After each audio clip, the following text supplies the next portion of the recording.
Hey, so Drew made it back from Colorado, but if we look at this rear end here, you can see we have a huge amount of play here before the wheels start to move. You're supposed to have something like 4 millimeters of play there. That's like, 15 millimeters. It's a lot. So we got some play in this rear end, so we're gonna rebuild that to get rid of some of this clunking. We also noticed, obviously we can't see when the output shaft's turning in here, but I can hear it moving in the trans. So it may be fine. We're gonna pull this transfer case off and take a look at the splines here and check the transfer case for backlash as well. And that's why I kind of harp on people to, if you're doing a big drivetrain build, send us your rear end too, because they work against each other, okay? So when you have a loose rear end, it starts to loosen the rest of this up because it's just banging every time you take off, especially if you like to launch the car. Everything has to twist up until it hits that. And so that breaks things and wears them out. So we're gonna take a look at that. We're gonna rebuild his rear end, which will include full glass blasting. It'll be refinished in like a factory type of coating, including the rear cover. And we reset the backlash, the pinion preload, we reset the gear pattern, and we also do all the bearing preloads on the carrier as well. So there's an adjustment process for that, but we actually do disassemble the entire rear end because we want to look at everything. We want to make sure the gear tooth pattern is correct. You cannot adjust the pinion stuff without taking the whole rear end apart anyway. So the first step you want to do, if you're going to take your rear end out, you can send these to us. These will fit in a box. We'll help you do that. It's not terribly expensive. It's 60 or 70 bucks. You can actually mail one of these. We do a rear end rebuild on these for about 500, and that includes everything it needs. First thing you don't want to do though is drain the fluid. I already pre-drained this, but I hate when people talk about stuff and they don't tell you exactly what you need. So you need a 24 millimeter socket to take this off. So we can see there's a little bit of material on this, but it's not bad. That's normal. If you see anything that's like large, like bigger than a grain of sand or something, you got something going on. But you're always going to have that kind of material in there. That's why this is a magnet. So we'll do that. When you put fluid back in these diffs, you just fill them up from the fill plug until they overflow. And so what I like to do is make sure the car is pretty level, fill them up with plenty of fluid. They take 1.1 quarts or so, and you can run like any 7590. That's a good quality. If you want to run synthetic, that's fine too. This is a viscous coupling unit in here. This is not a clutch type limited slip, so it does not need a fluid that has a limited slip additive in it. So what I basically do is I would put my first quart in through this fill hole here, which is a 22 millimeter, and you can see how crusty this is too. So this will all look like brand new when we're done. And just fill it up with like a quart and a quarter. Get plenty in there. You can get one of those pumps, pump it in here. Since we're doing this one here, we might just fill this up on the workbench. As long as you don't tip it too much, you're not going to get your fluid to come out of the axles too bad. We'll take a look at that, see if we can get at least this mostly full. It'll just be faster without using a pump. But just fill it up plenty with the car level. You could even like put the plug back in and let it sit 10-20 seconds so fluid gets everywhere inside there. There's kind of some crevasses and stuff in here that you want to get fluid in, and then take your plug out and let it drain until it stops. So that's how almost everything on these cars can be filled, is just fill them until they spill, is what they call that. But I like to go a little further than that, because when it first starts trickling out, you may just not have everything kind of filled up here. So waste the extra couple ounces of fluid, fill it up, and then let it drain all the way out. So that's what we'll do. These cars have an independent rear suspension. It's some type of multi-link trailing arm setup. I can't tell you the science behind that, but know that they have axles here, and so you got to take these bolts off. This has got normally you have a 14 millimeter head here, and it depends. I've seen 12s here. This car apparently has 14s. You just got to use a tool that's not huge, because that's going to get up into your CV axle and you won't be able to get that off. I'm not going to do this on camera because I'll probably have to fight with it a little bit, but basically you're going to want to brace the backside of this bolt on something. So like if we just got that on there real nice, let's see here if I can get on any of that. Might have to get a slightly different wrench or one with a 6 corner. Like you can just hit that up against the trailing arm piece and then put your piece here, knock it loose, take the bolt completely out, do that all 4 ways. So, you know, anytime I don't have to hold a wrench with both hands, it's better. So I'm just gonna run this against something hard and I'm not worried about scratching up. Like I wouldn't put that against your exhaust or something or your shock because, you know, you can put a dent in it, but this bolt's not gonna dent. But once you get those 4 bolts out, you don't have to take anything loose on the suspension here. This will droop down, and a lot of times this will actually be stuck here. So if you hit this with a mallet, you know, don't beat up your boot here, but just kind of tap that away. You can get that to come loose, droop down, and then the cups come out just like your front axles do. So get a large pry bar and whack this a couple times, and that'll pop right out. There is a C-clip inside the axle splines that holds that together.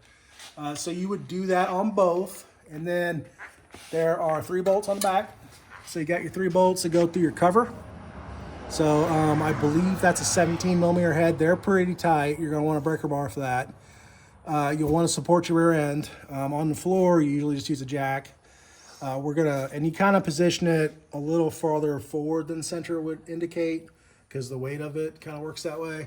But just kind of get the back of your jack pad somewhere around the drain plug here and you'll be fine. But we'll take these 3 bolts out. So if you're replacing these bushings, this whole mustache bracket needs to come out. So you would take this nut loose and that bolt will probably be corroded in there a little bit, so you have to pry it out. But there's a bigger head on the back. You can probably get underneath there with a pry bar or just tap it. So there's 1 on each side. They're kind of hard to get to. So if we don't want to replace these bushings, I'm just gonna take these 3 bolts out. This whole bracket will rock. So this will come backwards and we can pull it out of the way enough to get the rear end out. And then there are the front brackets. Probably before you take the rest of this out, you're going to want to take your drive shaft loose. This has got a 12mm head on this side usually, depending on which way they stuck it through. And you have a 14 here. You can see Drew has put witness marks on here. Not a bad idea if you're not experiencing a vibration right now to match mark these. Just because of differences between this flange and that flange, they may be happier in a certain position, particularly if you're running the aftermarket drive shaft. So we'll put that back. We'll probably want to scratch this with something though, because when we go to sandblast that's going to come off. But the drive shaft's not going to get that mark off there. Once you get that out, there's 2 things you can do. I actually prefer to take this bolt out of the side here, right here. So we'll have to drop the drive shaft out of the way, which this is a 2-piece shaft, so it will be supported at the carrier bearing. We'll just mark where those splines are at right now. Make sure that stays synchronized. If you look down the length of this shaft, you can see your U-joint caps are in line right now. So like this one and then the one there, but most importantly, the one by the transfer case.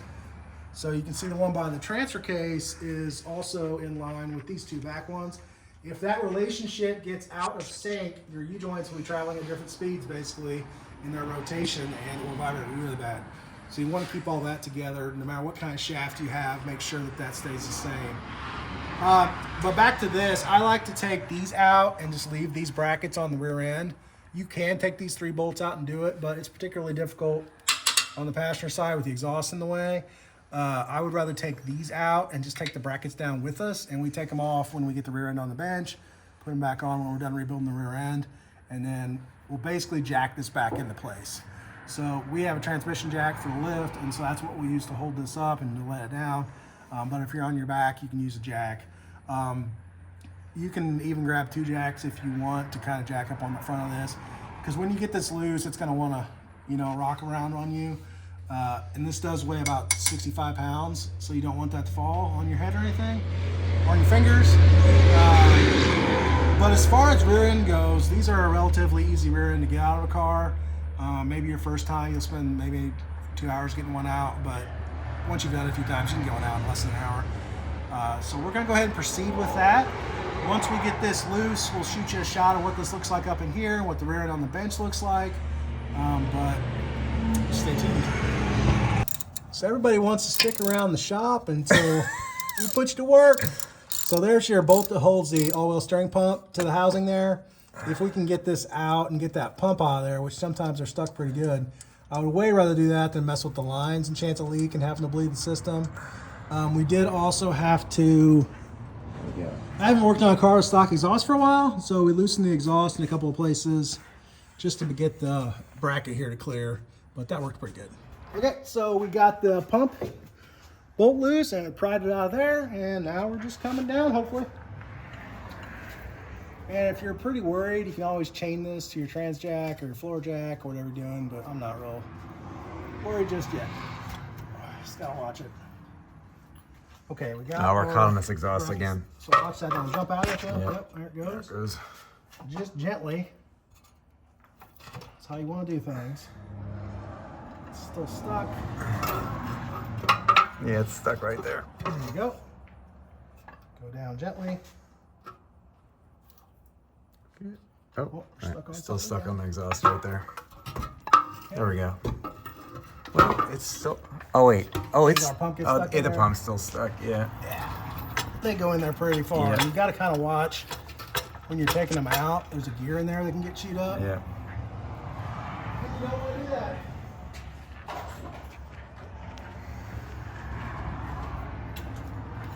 So, in as much as you can, it's a good idea to try to get the pump to come out kind of straight. Yeah.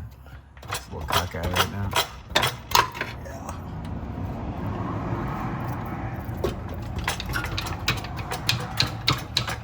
There you go. And it gets stuck on there. So we should be pretty safe now. Let's see.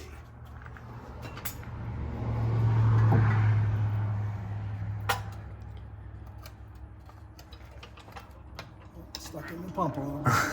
It's fine.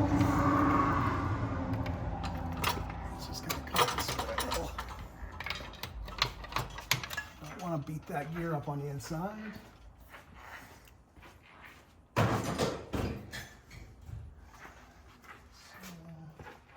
Oh, that's better. It's just a little cocked in there because the lines. Yeah, and we're trying to not disconnect those lines because they will probably leak forever. There you go.